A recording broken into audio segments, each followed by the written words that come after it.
WhatsApp guys, major गौरव आर्य sir की video है। Video होगी काफी दिलचस्प, जिसमें हम देखेंगे कि 90,000 फिलिस्तीनियों की जगह 1 लाख भारतीयों को इजराइल कह रहा है कि भेजो, और वो चाहता है कि 1 लाख इंडिया के लोग वहां पर जाके जॉब करें, मेडिकल फील्ड में भी, टीचिंग जॉब में भी, इंजीनियरिंग जॉब में, सब में। क्योंकि इंडियंस के लोग वैसे ही एक तो नेचर वाइज बहुत अच्छे होते हैं, आपको पता ही है, हार्ड वर्किंग होते हैं और कैपेबल है और बहुत ही सक्षम है।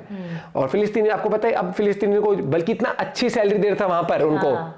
तो वीडियो सर की देखते, सर की क्या प्रतिक्रिया है इसके ऊपर? भाई वीडियो को जरूर शेयर कर देना, लाइक कर देना, कहां से देख रहे हो ये भी बताना। 1 2 3 गो। 90,000 से ज्यादा लोग आते थे फिलिस्तीनी और इजराइल के अंदर काम करते थे, और इजराइल इनको मोटे पैसे देता था। मोटे पैसे यानी कि जो गाजा पट्टी में वेतन है उससे 10 गुना ज्यादा। इसी प्लेटफॉर्म पर हम पहले ही न्यूज कवर कर चुके हैं। लेकिन आज नया क्या है?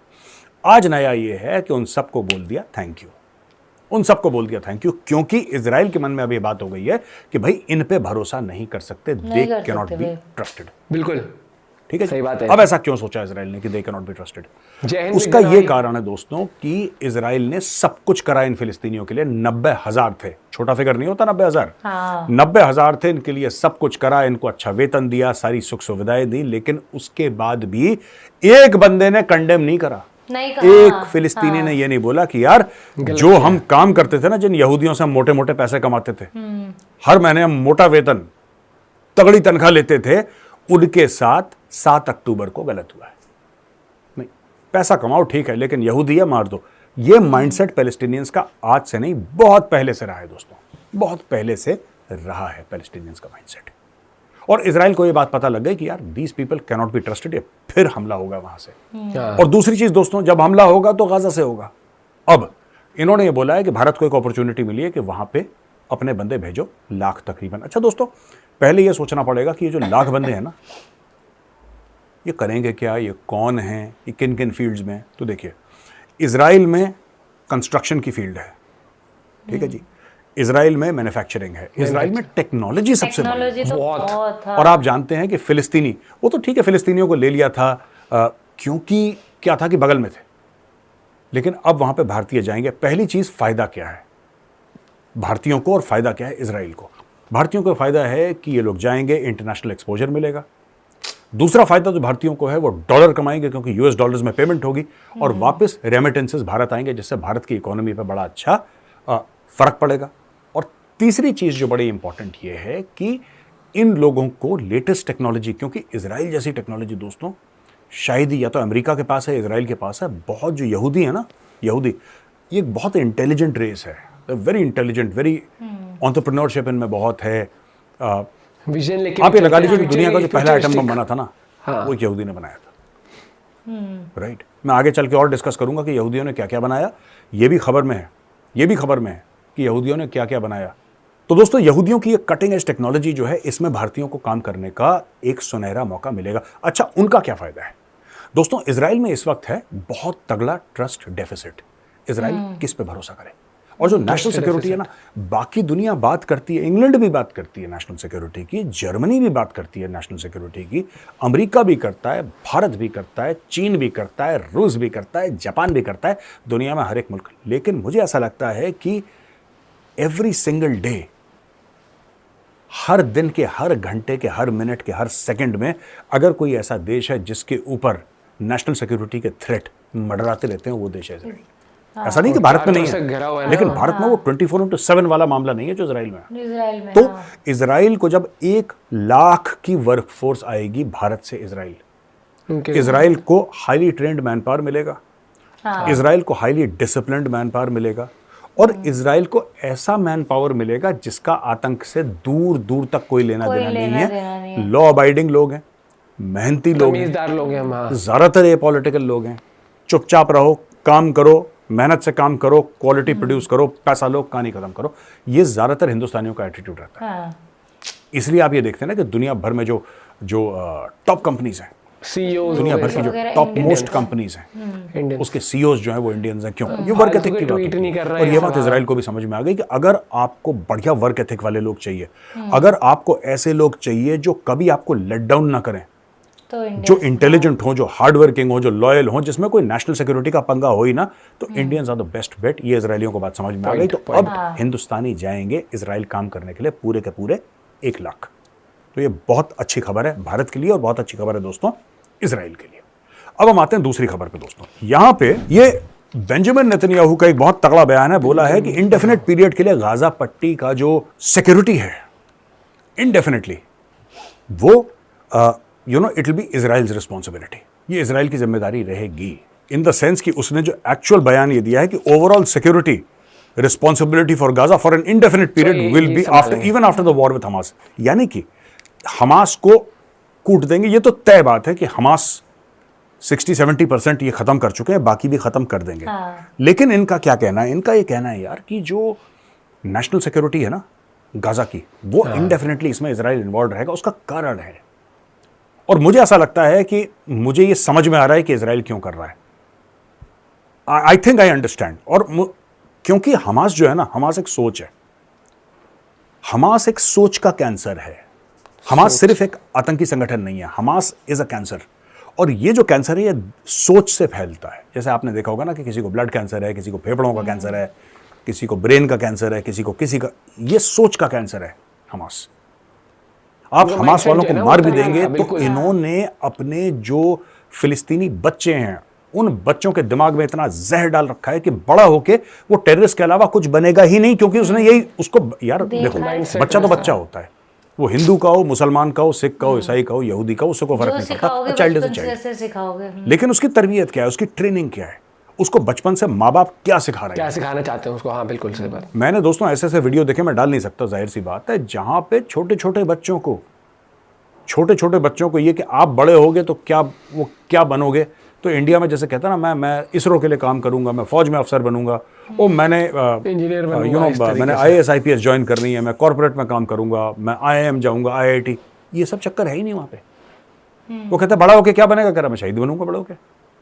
तो जब आपने पूरे एक कौम को ऐसी ट्रेनिंग दे रखी है, जिन लोगों के बीच में पूरे जिस तरीके से, तो जिसको कहते हैं लोगों को फिलिस्तीनियों ने ऐसी ट्रेनिंग दे रखी है बचपन, स्कूल में उनको सिखाते हैं कि मैं यहूदी का गला काटूंगी बड़े होके। छोटी सी बच्ची बोल रही है, इतनी सी बिलांद वर्ग की, कि मैं बड़े होके यहूदियों को ये करूंगी। तो जब आपका दिमाग है, आप बड़े होके क्या करोगे यार? हाँ। आपने यही काम कर रहे हैं फिर। हाँ। बड़े होके क्या करोगे? बड़े होके मैंने हमास का कमांडर बनना। ये बहुत बड़ी चीज है उनके लिए, फिलिस्तीनियों के लिए। That is what they want to do, that is what they aspire to do. Hamas as an organization आप खत्म कर दोगे, ठीक है, जाहिर सी बात है, आपके पास ताकत है, आप हमास खत्म कर दोगे। लेकिन वो जो बच्चे के दिमाग में जहर है दोस्तों, वो कैसे करोगे? मैंने एक एग्जांपल, आपको पता नहीं याद है कि नहीं याद है, मैं चाणक्य डायलॉग्स पर गोलू सीरीज करता था ना, मैं अपनी जिंदगी की मैंने कहानियां बताई थी, उसमें शायद मैंने, मुझे याद नहीं ठीक से, पर शायद मैंने वाकया मेंशन करा था। मैं अनंतनाग गया था, अनंतनाग, और ये 370-35 से हटने के पहले की ना, पहले की स्टोरी है, अभी की स्टोरी नहीं है, उसके पहले की। तो मैं वहाँ पे शूट करने के लिए गया था। मैं एक टीवी सीरीज शूट करता था, पेट्रियट करके।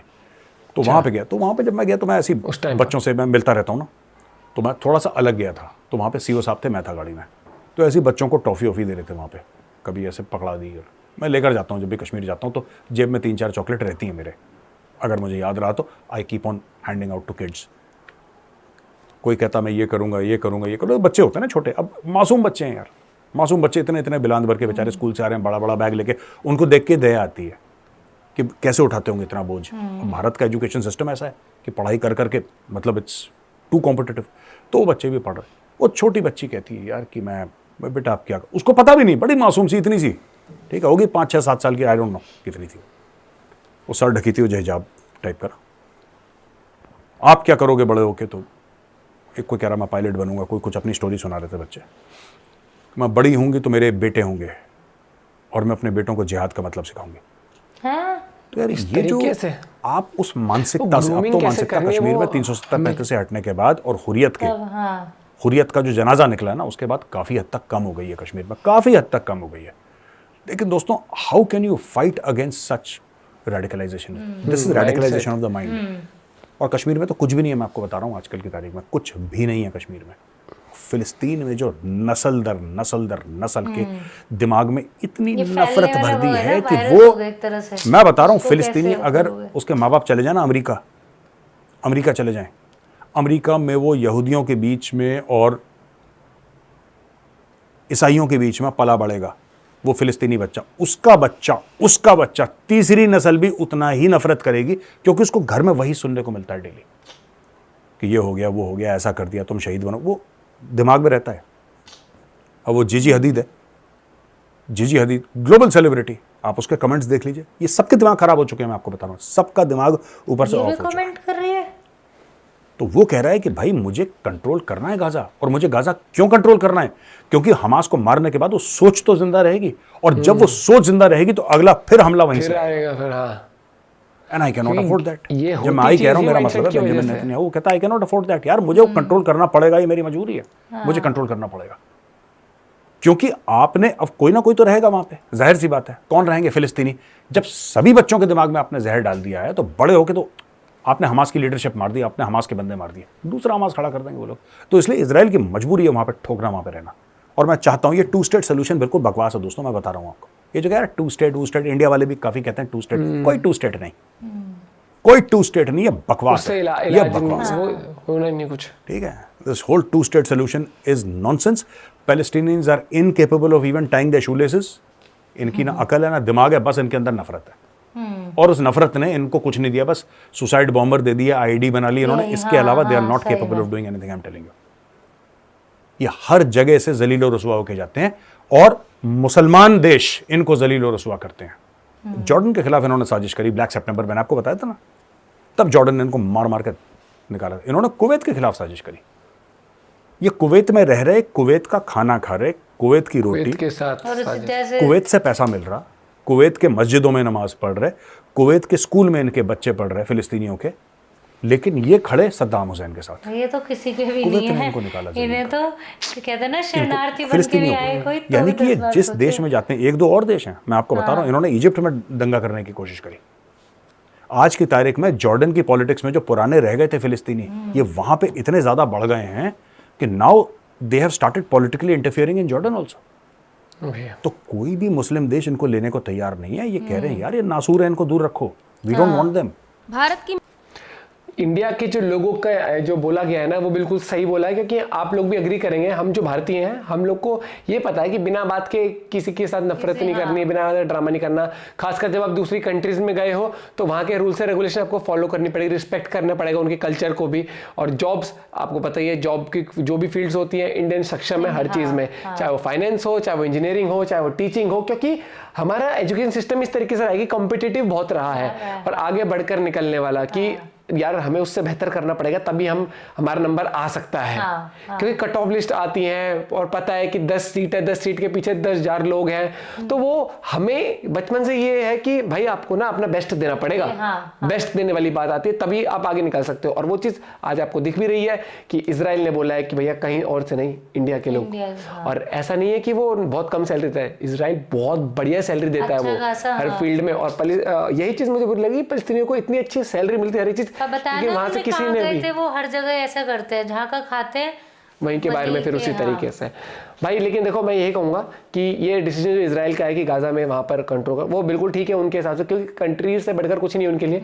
माइंडसेट उनको देखना पड़ेगा भैया, क्योंकि आज जो चीज है, क्योंकि ये तो चले जाएगा हमारे, फिर दोबारा पनपेगा कोई ना कोई, और फिर उस तरीके से माइंडसेट से आएगा। तो बाकी जो भी न्यूज़ अपडेट और भी आता है, न्यूज़ रिलेटेड वीडियोस और भी होंगे, हम लाएंगे जरूर। मेजर गौरव सर की आपको बात कैसी लगी बताना जरूर, शेयर कर देना। Bye bye, take care.